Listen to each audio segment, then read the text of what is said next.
remember doing laundry for all of you kids growing up in the olden days.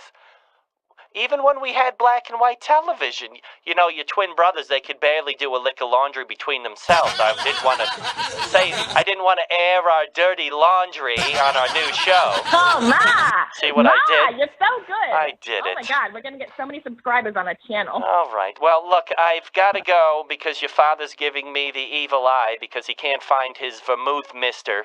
And it's very important for him to have just a mist of vermouth, okay? Ma, just show the bottle to the martini glass. That's all I need. All right, just show gentle. It to it. Just say it. Okay. Yeah. Thank you, honey. Right. Please call me again in 3 weeks. Yeah. All right, Ma. I'll call you at the time. Thank you. No problem. Okay. Bye. All right. The hell just happened here? I don't even know what happened. My show was shanghaied. Oh, my Lord. Matt Boer, you do need my dad's recipe. There's no doubt about it. All right, still to come on the show. When my parents are still up. It's amazing how that just immediately switches right off when they call in. They must have done some type of backdoor dastardly deeds. They hacked into my software, I think is what it is. Yes, that's right. Still to come on the show tonight, Travis Clark, and Doug Scheiding of Rogue Barbecue Cookers, or as we know him as the official Texas embedded correspondent. We're going to be talking about all sorts of hijinks that took place down at the Houston Livestock and Rodeo. So stay tuned for that. If you want to get in touch with the show, here's how you do it. You can get in touch with the show by calling 216-220-0966. Email Greg at the BBQCentralShow.com. On the Twitter and Instagrams at BBQ Central Show. So that's how you get in touch. Now, few updates for you. No necessarily new horse meat updates. We're still running along. We have David Joyce, his lackey, kind of on board, sending me documents and basically stating that after 13 pages of review of what is and is not against the law or against the law, that people might have a taste, bad pun, for horse meat at some point, so all doors are not closed. But at this point, doors are closed. So we continue that. 11, no less than 11 horse meat 2017 T-shirts were delivered to a no-name, please, nationally ranked 16-year-old volleyball team. 11 shirts. Whether you call them consenting advocates of horse meat talk or impressionable young ladies, whatever, we got to push the agenda by any means necessary. So that's your horse meat update. Hall of Fame update. Here we go. Don't forget, you can fill out the online form, which I'm about to copy and paste here into the chat room. If you have not, yes, really, Angela Iverson, I'm not kidding. No Names Please, a nationally ranked 16-year-old volleyball team, is wearing 2017 horse meat T-shirts. I just posted it in the chat room. It's the American Royal form stack. So you have to go in and fill out the red asterisks. So if you wrote a letter for me, put that in the describe why the guy needs to be in the Hall of Fame. Remember, we're serving an overall higher cause. We're not just trying to get me into the Barbecue Hall of Fame. We're trying to serve a higher cause here that I'm not going to get into at this point. All right, let me talk to you quickly about the Pit Barrel Cooker. Gang, pulling the trigger on a new cooker can be nerve-wracking. Temperature control, fire management, what woods to use. Who needs the hassle? Might I strongly suggest a Pit Barrel Cooker. The Pit Barrel makes cooking simple and fun, and it just might be the most unique, versatile, and easy-to-use cooker available on the market today. Imagine a single cooker that turns out great traditional barbecue meats while also being able to ramp up in temperature to do burgers, chicken wings, and hot dogs. The versatility, all thanks to a revolutionary design that goes way beyond traditional convection. Their hook and hang method places the food in the center of the heat, so it's acting like a stationary rotisserie. The result's great tasting, perfectly cooked food each and every time. Not only is the pit barrel a fabulous cooking vessel, it's aesthetically sexy as well. It's built to withstand heat, and thanks to its porcelain enamel finish, the pit barrel cooker is able to withstand any type of weather. It's also extremely portable. Fits in the back of most trucks, vans, and SUVs, ready to go wherever you are. Of course, we're barbecue folks. We all love accessories, and the pit barrel doesn't disappoint here either. From the rubs, the unique removable ash pan, the pit grips, the turkey hangers, the hinged grill grates, the beer koozies, drink koozies, and the really cool coffee mug that I literally use each and every morning because I love it. All of their accessories complete your pit barrel cooking experience. Best part, here it is, $299. The pit barrel cooker comes fully assembled, ready to cook on, and ships for free right to your door. Not only does the cooker ship free, but with so few returns, everything they sell ships to the lower 48 continental states each and every day for free. No promo code, no coupon needed. Don't take my word for it. Folks at AmazingRibs.com continue to rave about it, giving it their Gold Division rank. That's the highest one, by the way, not once, not twice, but 3 years in a row. They've said time and time again that they're running out of great things to say about this simple, affordable cooker. There's nothing else like it on the market. Except for the knockoffs. Shame on you. Head on over to pitbarrelcooker.com. That's pitbarrelcooker.com. See what everybody's talking about. Be sure to check out their large collection of high-definition how-to videos and then pick up one or two for yourself. You'll thank me later. If you have any questions, you can contact them through their website or call 502-228-1222. That's 502-228-1222. Find out what great customer service is all about. Stick around. We'll be back with Travis Clark right after this. The only show giving you a monthly visit from a doctor of barbecue. A man actually named Meathead. The author of a barbecue Bible. Bloggers, reviewers, competitors, and manufacturers by the dozens. It's the Barbecue Central Show. Once again, here's your host, Greg Rempe. Hey, welcome back. This portion of the show being brought to you by Unknown Smoker Accessories. Purveyors of made in the USA stainless steel barbecue and smoker lid hinges, barbecue accessory hangers, rocket hot chimney grillers, and heavy-duty aluminum foil dispensers. The fine products from Unknown Smoker Accessories keep your gear where it needs to be at arm's length and ready for battle. Visit unknownbbq.com/shop today. That's unknownbbq.com/shop. Enter promo code REMPE for 15% off your entire order if you need it. All right. My guest in the second hour was the 2015 KCBS Team of the Year. Taking a look at the current points standing, he's right back at the top in 2017. Let's head over to the Smokin' with Smithfield hotline and welcome back Pitmaster of Clark Crew Barbecue, Travis Clark, joining me here on the show. Trav, how are you, buddy? Doing great, man. How are you? Absolutely fabulous, Trav. Always appreciate you making time for the show. So, I mentioned in the open, you're currently number one in the points chase. No one knows better than you that this is way early in the year, but just from a high level and looking back at almost the end of the first quarter of the year, how are you feeling about cooks right now, and what do you think you need to be dialing in over the next few weeks and months to get you to even a better spot? I feel I'm cooking better food right now than I ever have. And I've told some of my very close friends that, there was a lot of things that I was getting maybe a little bit of sloppy on, getting so comfortable after cooking so many. And I took the whole month of November off and just sat back and thought, what the crap am I doing wrong here? And I just thought about it. There's a lot of little steps I was missing, and there was a few things I tweaked, and then they're just eye-opening to us. I'm like, God, what the hell were we thinking? And I just honestly feel like I'm just cooking great food now.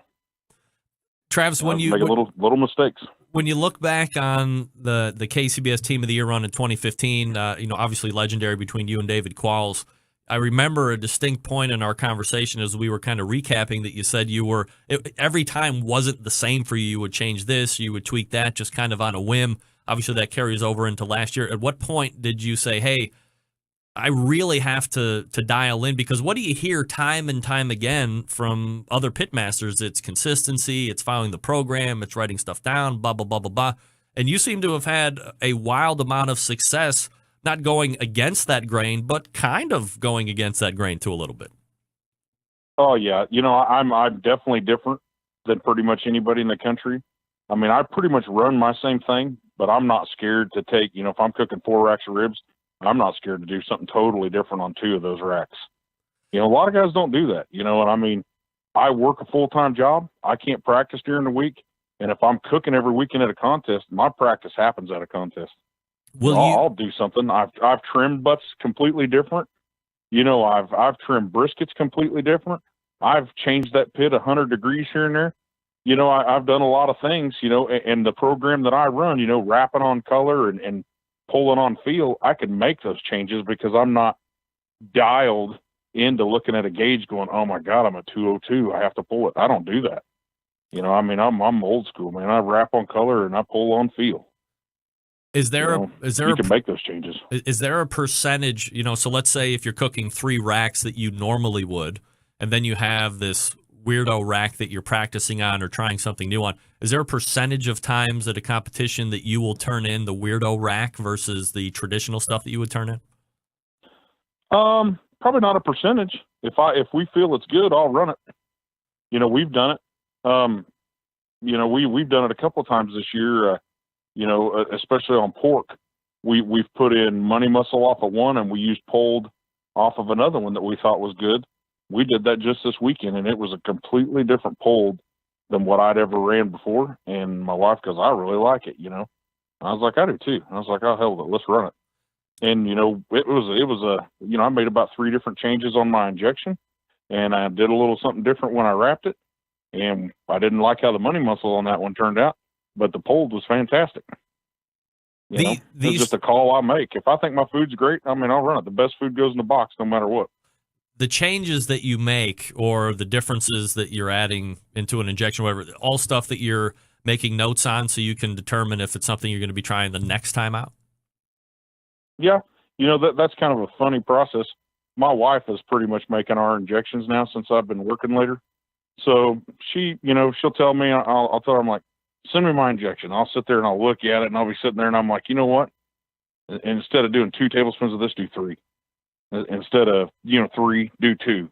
It's not drastic changes, but it's amazing what little things like that do. And the thing is that's how easy it is to get off. That's what I was doing on my chicken. I had gotten so far off and I just sucked in chicken last year. And that's always been my thing I was known for. And my good friend, Rod Gray, he preaches it to everybody. And Darren will tell you that Rod told him the same thing. I mean, Rod is the man on that, telling you, he said, you're doing something different. It's something little that you don't even know you're doing. And I'm sitting there, fuck, no, I'm not, and then you sit there and you write it down. All right, we used to do this. We used to do, well, shit, that was an hour earlier when we used to do that. Okay. Well, then we used to do this and this. Well, shit, we're using a different kind of butter now than what we used to use. And you start thinking about it. And now all of a sudden you got 6 or 7 things that's different than what you used to do that you think are little bitty things. Some of that shit adds up to be huge. Well, no doubt about it. I mean, if you can't think of one and you're ending up with a list of, 6, 10 different things, that's obviously a big deal. So how does it, and you don't think it's a little, you don't think you did anything because, when I changed that butter, I was still hitting, so then it just kind of goes by the wayside. When I started, using a different rub instead of another one and you were still scoring well, it goes by the wayside. You don't think about that. You don't, my wife just stepped in and told me to quit cussing. Am I cussing? I must be. Well, it is internet radio, so there's no, you can say whatever you want. Yeah, and it's me, and I think everybody, there's probably a disclaimer when I come on, everybody knows this. But, just little things like that, Greg. And then if you make that change and you hit and you're like, okay, let's try that on half of them again next week, and if it works again and you think it's good, then I might think about doing that on my second pan of chicken. I always make those little tweaks on one thing. I never have gone to a contest and just switched all my chicken. I might do one pan this way, one pan this way. I'll do 2 racks of ribs this way. I'll do 2 racks of ribs this way. I'll do that, but that's my practice, and I'll do that. But when you sit back and you look at that and you're thinking, okay, well, I used to just do this and this. Well, we're using a whole different rub than what we used to use. Okay, well, let's go back to that, and you make that change. And then, before long, you just find out there's things that you're doing that I don't care who you are, you think about it and you didn't really notice it. But when you go back, well, let's go back to when I was hitting really hard. That was 2 years ago. What was you doing then? Over the period of 2 years, you've changed something.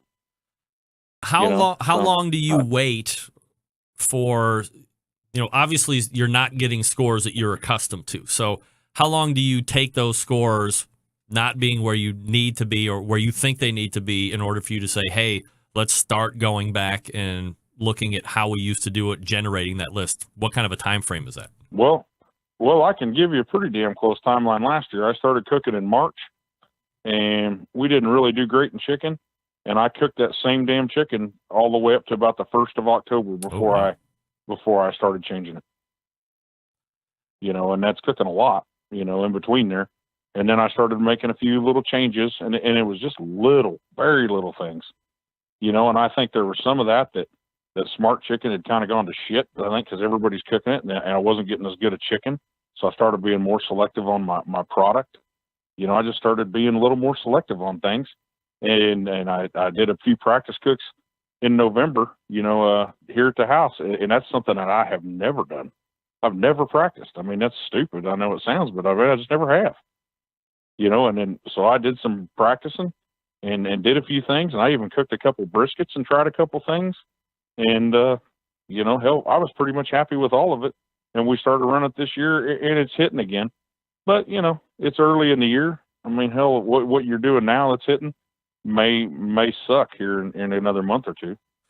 And that's just something that you've decided that you can live with?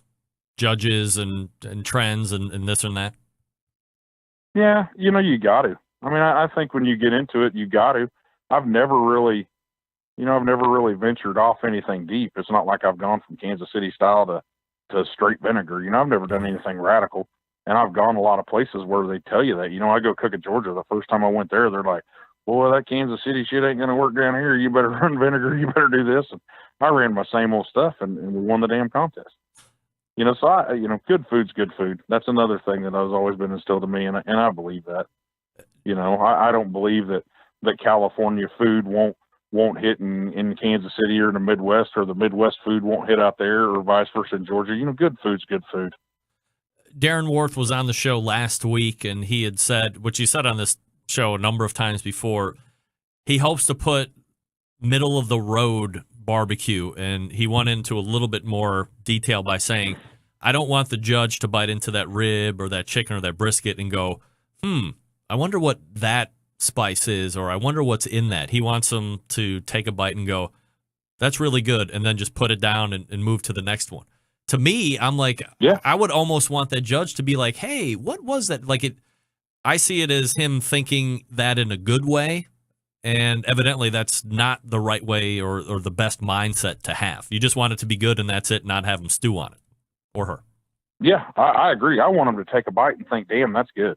I don't want to offend anybody. And being middle of the road, that's the easiest way to not offend somebody. I don't want to be too salty. I don't want to be too sweet. And I damn sure don't want to be too hot.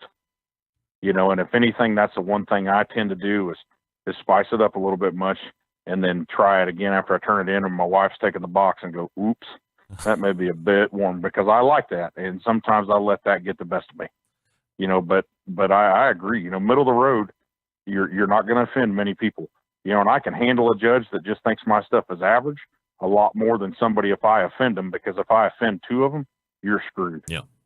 Travis, you might get by with offending one, but not two. Travis Clark joining me here on the show, Pitmaster Clark Crew Barbecue Team. Trav, you did Winter Q this past weekend, Great Bend, Kansas. You grabbed RGC out there. Actually, it's a lot of seconds for you at that event, actually. You hear barbecue competition, and you don't go right to thinking about snow and cold, but you deal with that at this event. I mean, are you a guy that's actively tracking the weather leading into event, no matter where it is, or does it have a chance to take you by surprise?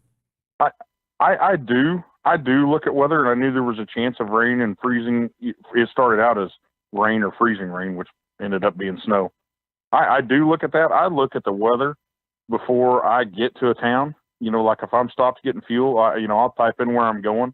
And I think about that because I try to think of when I pull in, I want to know which direction trailers are parked. If some are going east and west or some of them are going north and south, I want to know where the wind is going to be situated with my pit. I always think about the wind first. I don't care about temperature. I care less. I don't even matter. Wind is all that matters to me. I like wind coming across my pit a certain direction. I prefer it if it's possible. So I always look at that. And there's a lot of times, they'll say, hey, we got you a spot right here. And I said, I'd prefer to be right over there, even if it's a little further away. That's the most important thing to me. From a high level, obviously, you're always happy with a reserve grand. You always like to win it, of course, but top 10 finish for anybody is something you like. Happy. Well, yeah, of course. Yeah. But no, I mean, it was good. How'd it go? Yeah, good. A lot of good second place. I'd feel a lot better coming out with a category win. It was a lot of seconds. But hey, that's better than thirds, which I was the king of last year. So I mean, you're happy with it. It was a good cook. Obviously, I could improve things. There's things I need to do to be better. And I'll never stop for that. Anybody that knows me, I'll never stop that. I'm just always going to keep going to try to be better every single week. Coming towards the end of March, do you have goals here over the next couple months that you would like to hit, or what did you plan for 2017 for goals? I definitely want to be back in the top 10 in KCBS, and I want to be in the top 10 in every category. That was my goal I set out this year. We didn't get that done in chicken last year, and I don't feel for as many times as I cooked that was acceptable. And I'm going to try everything I can to be in the top 10 in every category this year. On the off chance you find yourself at the end for a run, will you make a battle for team of the year, or you have one and that's enough for you? I don't want to get into it like I did with Dave. That was just. KCBS means a lot to me, but after doing it, I don't think it was worth that. I really don't. It's. I don't know. I don't feel that it was worth it. If I'm in it, if I'm legitimately in it, and it's with some friends of mine, especially, I think it would mean more to me. If you're in it and it's against Darren or it's against Blaine or against Qualls, again, if it's with your friends, I think that adds a whole nother level to it, a level of excitement. When you can enjoy, cooking with those guys. I think if it was against somebody that was freaking completely different area than me, and we weren't going to be going head to head, I don't really know if that'd be as fun, and I probably wouldn't want to do it. Travis, do you think there's room for, lack of a better term, multiple teams of the year? In other words, let's say there's a gold level, and that's 35 plus events during the course of the year, and then you have a silver level that might be. Is that something that you hear being bannered around, or something that you think could actually get done? I absolutely think it could be. I'm open to a lot of these rules. Sterling and Qualls. There's so many guys, Darren. Right? There's so many guys that have great ideas, and you listen to them tell them, and they're all great. They all have their valid points. But I definitely think there's a lot of room to improve on the team of the year process. I think. I'll just say it. I think there's a lot of people that are chicken shit to make that move. They're all, most of the moves they want to make, you stand back and think, God, you're a dumbass. That has nothing to benefit barbecue or the cooks. There's, I think it gets to that point where I think if it's going to be made, I think there needs to be a lot of research put into it. I think there needs to be a lot of input. I hear all the time that there's only 10 teams in the country that give a shit about team of the year. I hear that all the freaking time. And I think, and it pisses me off because I work my ass off to do it. Yeah. And when some chicken shit says that, you're taking and devaluing what the hell I work for. And it pisses me off. But at the end of the day, if that's how they feel about it, that's fine. So if that's the case, if only 10 of us care about it, why don't you ask those 10 what they think they ought to do with the team of the year? Why the hell I got some clown up there that don't know anything about it making that decision if nobody cares about it? So it's one of those things that can get pretty heated about it. There's a lot of good decisions. I don't think it should be a year-long deal like this. Little things. Maybe there was brought up the point of starting a season at different times to encourage more people to do it. I can see the good and bad of that. It gives you more options of where to go cook, but also it doesn't make your best teams have to compete against each other. So that's kind of a downfall. I don't know if there's a right or wrong way, but I think there's some things that could be done to improve it. And I think there's a hell of a lot of people with a lot of brains and a lot of smarts about it. And those decisions should be made other than a bunch of people in a damn room making a decision that don't know shit about it. Trav, where are you gonna be competing at next? Let's see. I got a class this weekend in Wisconsin, and then I go to Shawnee, Oklahoma, and do that double header. I think they're going to have like 100 teams there. Wow. Yeah. You love the big ones. Oh God, I do. It's so fun. Anything goes. That's the kind of contest. 2 calls will win it. Most contests you cook, you're going to have 3 or 4 calls. It kind of keeps it pretty exciting. 2 calls can win a contest like that. Is the class full this weekend? It is. All right. We could probably take a couple more. I think there's like 50 people in it. It's with spouses and everything like that. But it's a big class, big room. It'll be a good one. Going to be up there in Wisconsin. And we got one. Yeah, it's La Crosse, Wisconsin. We got one next month in April. We got our last class that we're going to do this year down there here in Yukon again. Nice. And then I'm not going to do anything else until we may do one in the fall. I don't know. I don't even want to do one then. He is the pitmaster of Clark Crew Barbecue Team. Travis Clark, currently sitting atop the KCBS Team of the Year points race. He's going to be giving a class in La Crosse, Wisconsin this weekend, and then competing week after that in the big double. Trav, always appreciate the time, man. Thanks so much for coming on. Hey, thank you. You got it? Bye. Hey, that's Travis Clark right there if you need him. He will be giving a class. Sorry, hold on one second. All guests on the Barbecue Central show appear via the Smithfield Hotline. Yummy. So if you're going to be up there in the La Crosse area, you may or may not give him a shout. Email, hit him on the Facebook, see if you want to, if he's got any open room left for his class. As I said in the open, Travis Clark, not at all afraid of letting it fly. I love that as a host, by the way. All right, folks, let me talk to you quickly about the Chops Power Injector System, the NBBQA 2015 and 16 Tool of the Year. Let's see if they can make it 3 years in a row in a couple weeks. Let me talk to you about them. There's a half-gallon Chops Power Injector. I have one of these. Designed for the competition guy or gal, or just to pump up the backyard warrior like me. So easy to use, right? Clean it, fill it, pump it, and away you go. If you have just one brisket or pork shoulder to do, you don't need to fill it all the way up. Just put in what you need. It will use it all. It comes with 14-gauge needles, 2 replacement plastic needle adapters, 3 plug screws, and a needle protector. It's $100, and you pay the shipping. Then you have the 1-gallon Chops Power Injector System. It holds double the amount of the half-gallon. That's why they call it the gallon. Some use it in competitions, like when you are cooking MBN whole hog or 10 shoulders to get that perfect one. It comes with 14-gauge needles, 2 replacement plastic needle adapters, 3 plug screws, and a needle protector, $120, plus you pay the shipping. Then you have the Chops Full Power Injector System. It's the electric. It is the commercial and competition Big Daddy. This time, it's not a holding tank. Instead, it's a 3.5-foot pickup tube that you can put in any size container, from a few ounces to a 55-gallon drum. It was designed for Chef Rob at the best barbecue restaurant in Kansas City. And he has said time and time again that with the Chops Full Power Injector System, his briskets are better than ever. It comes with metal needle adapters, 14-gauge needles, 3-inch 12-gauge needles, 2-inch 11.5-gauge needles, 3 plug screws, and a needle protector, $325, plus you pay the shipping. A number of the top pit masters in the world use the Chops Power Injector System every day to make their barbecue better than the rest. Here's the thing. We live in a foodie world that requires flavor in every bite. This is how you do it, and do it fast.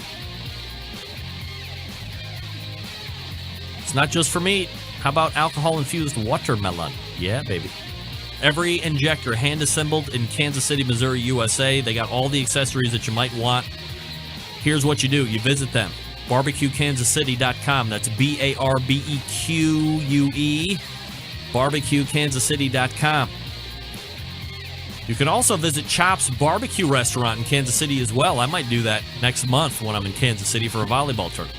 The Chop's Barbecue Restaurant. Check it out. All right, we're back with Doug Scheiding right after this. Stick around. We'll be right back.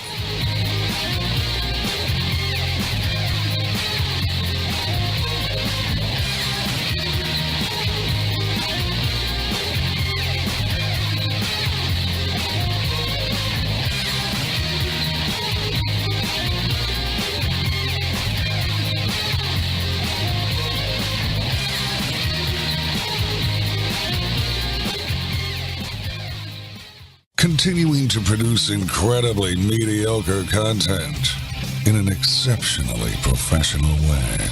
You're listening and watching the Barbecue Central Show. Once again, here's your host, Greg Rempe. The biggest name in pork is bringing you great opportunities this barbecue season. Get smoking with Smithfield and their grant program and committed cooks program. You can learn more at smokinwithsmithfield.com. That's smokinwithsmithfield.com. My next guest is the official Texas correspondent, also the pitmaster of Rogue Barbecue Cookers. Welcome back, Doug Scheiding, to the show. Dougie! What's up? How are you, Greg? I'm doing very well. Let me reset my news scene here. Get Travis Clark out of the way. There's Doug.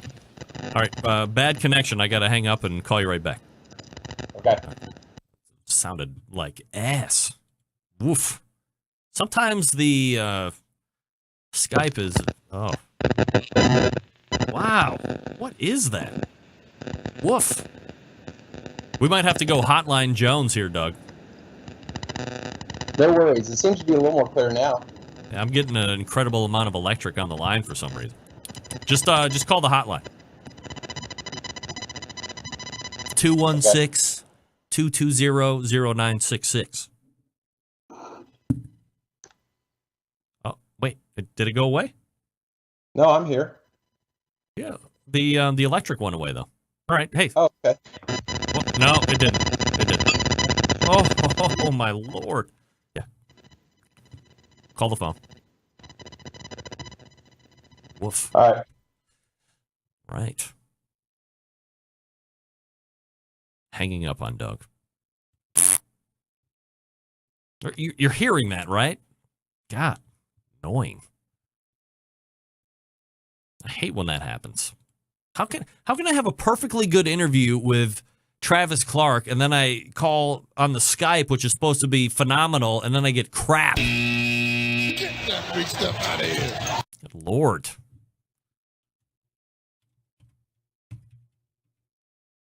Oops.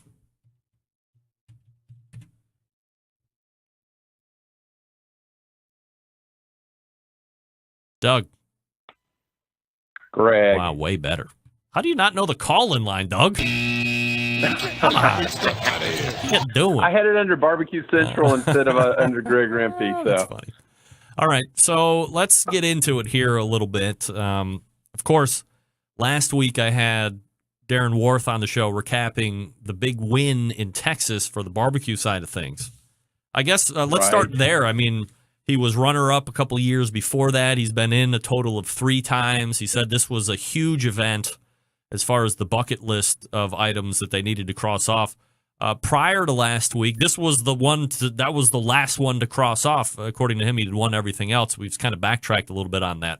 But from your perspective, being a guy down in Texas, you see a lot of Texas stuff going on. You see a guy come down from Iowa and win a Houston Livestock and Rodeo. Certainly not pitting one state against the next or anything like that, but just from a competitor's situation, how big of a win is that for a true KCBS guy? Oh, I think it's fantastic. And oddly enough, we were the ones that actually somehow beat him that year in 2015. And in a way, I felt a little bad, but knowing him and as he proved, he he came through and wanted. He's there almost every year. I think he's been there 3 out of the last 4 years. So that many shots at winning it, he was going to win it sooner or later.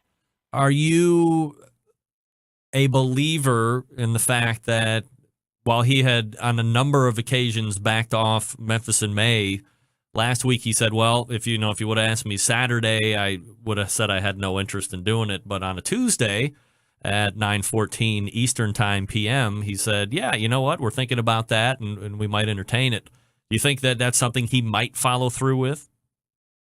I think so. I think, as much as he says he likes to have fun, and, it's fun when you win, obviously, but I think he's still somewhat of a competitor, and the chance to go down in history of winning them all, including Memphis in May, despite the little bit of pomp and circumstance that you have in the parading of the judges in and those sorts of things. I think he would give it a shot, and I agree with you. I think he's got the notoriety that he would be held up in the same regard as Tuffy and Myron and things like that. Just from a purely speculation standpoint, if he were to compete in Memphis in May and win it, in your opinion, does he immediately go down as the greatest barbecue competition cook of all time? Absolutely. I mean, there's potentially the argument that could be made for him right now. So I think if he won that would certainly solidify it if he hasn't already done so. That leads to this question. If he does that the following year, is he immediately voted into the Barbecue Hall of Fame? I would say absolutely, yes. Some of us work so hard to be ignored. All right, Doug. In keeping up with the Houston livestock and rodeo discussion, there was a Steve. I can't believe it's kind of become termed that, a Steve Harvey-esque moment. Its own little weird announcement debacle in the dessert category. Talk to me about that. Well, the dessert is a Friday turn-in, and they only announce on Friday. They come and do the pomp, and circumstance. They ring the cowbells and horns, and people cheer, and then they give you a finalist sign. So only the 3 teams that finished 1, 2, and 3 were announced on Friday evening. So they are automatically, those 3 teams get to go up on stage on Saturday, along with the top 8 in the chicken, ribs, and brisket. So they already know that they've made the finals and that they'll be up on stage regardless of how they finish in the 3 major meets. Where does the debacle start? The debacle started, well, the Saturday went, they had the awards, and they had those 3 teams up on stage, and we noticed that they didn't give us the results on Saturday evening for the different Dutch oven finalists and how you placed. And so I did get some news on Sunday, because I was curious, because my wife cooked and she wanted to know how she did. She had placed 8th and 16th there before, so she thought she would do decently this year. And then it came back that we finished 30th. But in what we got, it said that we cooked an apple dew. And my wife was like, we cooked bread pudding. And I said, well, babe, maybe it's just they misclassified it. And lo and behold, kind of behind the scenes, I know the team that was second in the Saturday results, and his dessert was called Chocolate Orgasm. And he was like, what's going on here? Because I talked to him later in the week, and he's like, that's not what we cooked. We cooked a cheesecake. And so as I understand it, in the quote unquote auditing that they did after the results were done, they found out that there was a mistake. And so what happened is that the team that was announced second, Simon Flores he cooked for the Bull, a radio station. He actually wound up winning it. And so the results were finally posted on the Houston Rodeo Barbecue website on Thursday, following Wow. the Saturday. So quite a few days in between. And as it turns out, he wound up winning. And then the team that finished first actually finished 7th in the new standings. Oof. And the poor team that finished 3rd, they wound up finishing 57th. 57th? Yes. What? Yes. So, yes. So second goes to first. First goes to 7th. Third goes to 57th. Holy shit. 57th. That's, Yeah. I mean, know, that's got to be the biggest error of them all. I mean, second to first, okay. Third to first to 7th. I mean, that's kind of a big drop, but third to 57th, that's a punch in the mouth. I feel badly for that team, because they have to give up the trophy, and they, took the puppy dog trophy home, and took pictures and celebrated, and then also the teams that wound up finishing 2nd and 3rd, they didn't get their moment up on the stage. Yeah, right. So, wow. After the fact, and right? After the fact. Yikes. After the fact. And well, it was released on an ABC, the local ABC affiliate. They had a short little blurb that basically the Houston Rodeo goofed the results. So, but other than that, I really haven't seen anything else about it. And probably in their mind, they just as soon it kind of go away. But yeah, well, I would imagine. I mean, can you imagine being that third place team? You get back, you're taking pictures, you start game planning for next year, and you're like, man, we just need to make a few small minor tweaks to get back up into the top 3, maybe even first place. And then you realize that not only did you make some small tweaks, you pretty much need a friggin' overhaul at 57th place, right? Holy moly. Yeah. Wow. Exactly. My wife was much happier with the final results because she wound up 9th, and so she was like, okay, that's much better. You were affected too? Yes, we went from 30th to 9th. Yes! And I knew it. Yes. Oh, Top 10. Wow. Wow, that's insane. It is. And so, in the blurb, they said none of the other results were affected. But, if I had my guesses, I think they were still using Excel spreadsheets, and there was probably a sort problem or something just based on the format of the way the results are. In affirmation to your wife's bread pudding recipe, I had that when you were up at the Hartville hardware thing where I met you and Dr. Barbecue for the rib contest, which, oh yes, didn't go my way, really. I'm still waiting for those results to be recalculated, if you know what I mean. Nevertheless, call Steve Harvey. Yeah, call Steve Harvey or PricewaterhouseCoopers, and then maybe they'll change them.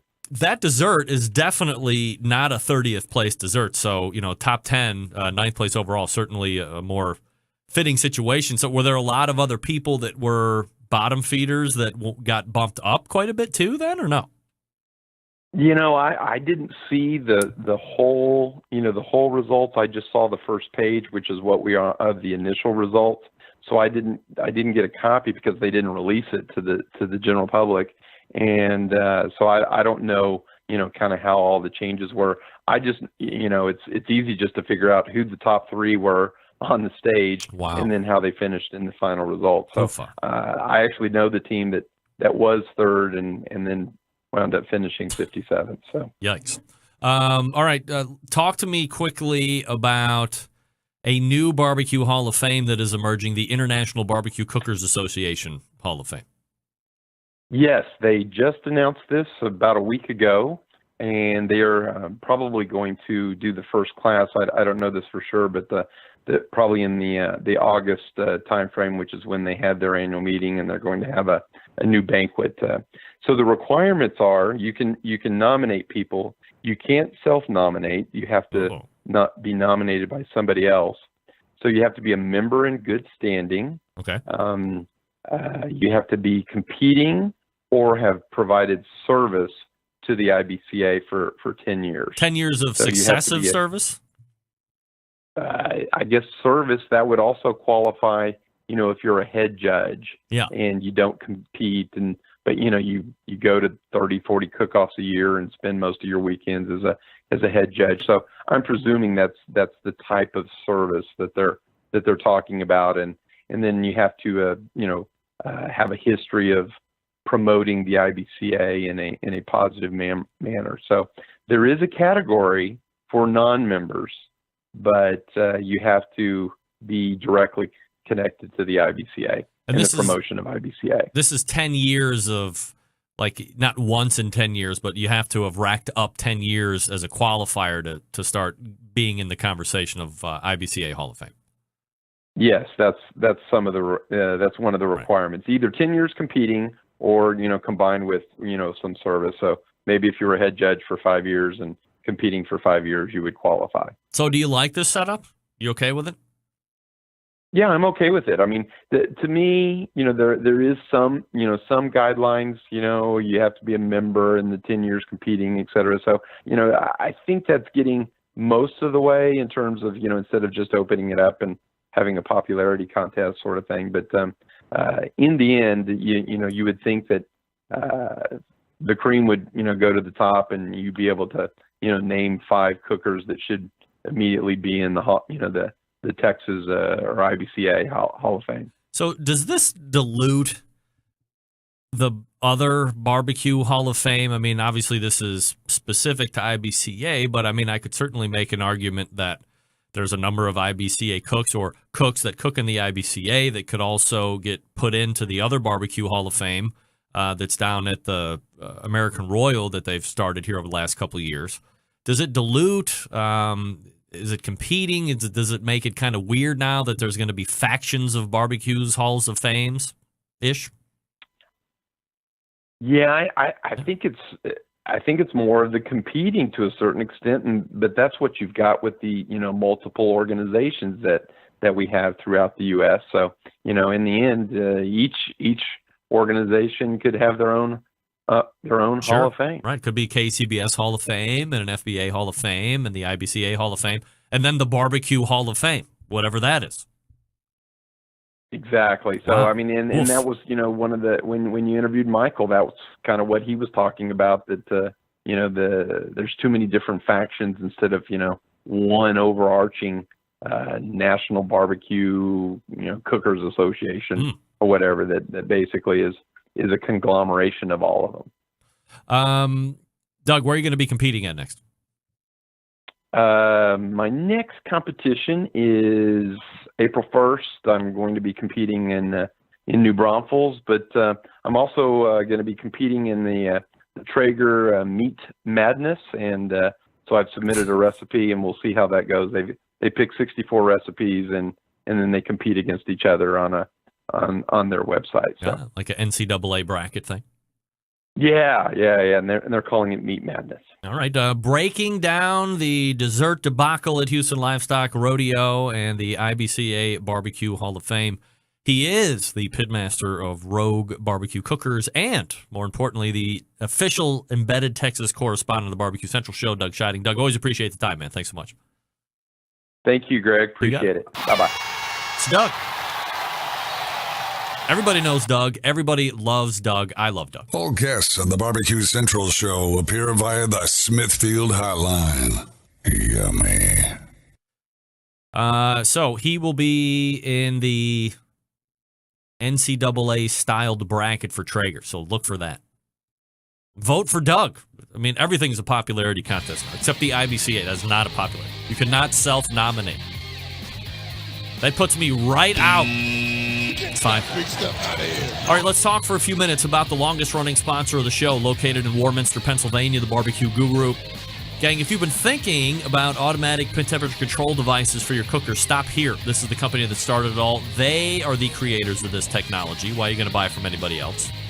If you're not familiar with how they work, I don't get into the minutia here, but imagine a product that allows you to set your pit temperature in one set, keeps it running at that temperature all the way through the cook. Sound too good to be true? It's not. It's real life. You can take advantage of this technology today because maybe, just maybe, you're a busy working professional, or perhaps you're constantly on the run with kids, doing errands, going to volleyball tournaments, softball games, Quite frankly, you just don't have that time to sit around and tend the pit temps. We get it. The Guru allows you to throw on a pork butt, a brisket, a slab of ribs, or all of that, and you're off to do whatever it is you need to get done. And the Guru maintains that pit temperature you set it at. Here are the models right now. CyberQ Wi-Fi, blowing up like hotcakes. DigiQ DX2, most popular ever. Then you have Party Q, right? Easiest point of entry when it comes to automatic pit temperature control technology. It's a single unit, self-contained, runs on AA batteries. Can go from kettle style to bullet style to ceramic style, doesn't matter. If you're in the market for a cooker, look no further than the new revamped Onyx Oven. The Onyx Oven now winning across the country in competitions and backyards. Do yourself a favor, head on over to bbqguru.com and check out their products. If you have any questions about what to order, call them directly. 800-288-GURU. They will make sure you're outfitted with exactly what you need to get you up and running right out of the box. Don't guess. When you're looking at the website, you're looking at all the stuff available. If you're not sure it's going to fit on your cooker, what size fan you need, this and that, call and ask. Again, 800-288-GURU, or visit the website bbqguru.com. The Barbecue Guru is a breakthrough in barbecue technology. We're back to wrap it up. Stick around.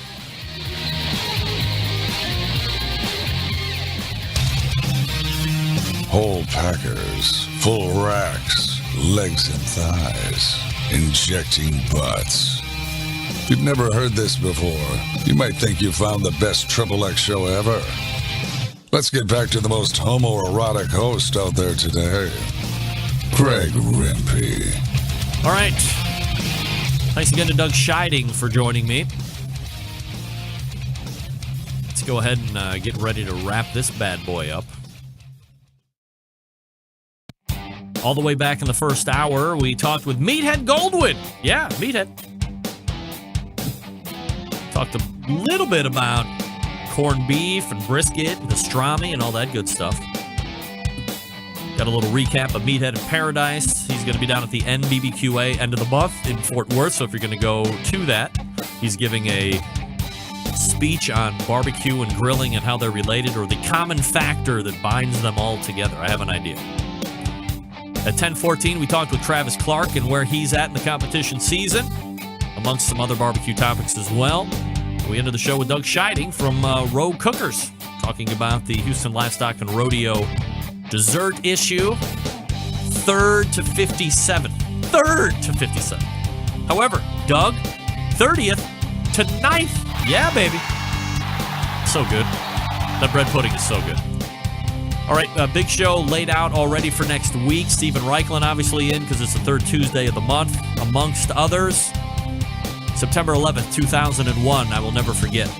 Until next Tuesday at 9 p.m. Eastern Standard Time, this is your program host and proud U.S. American, Greg Rempe.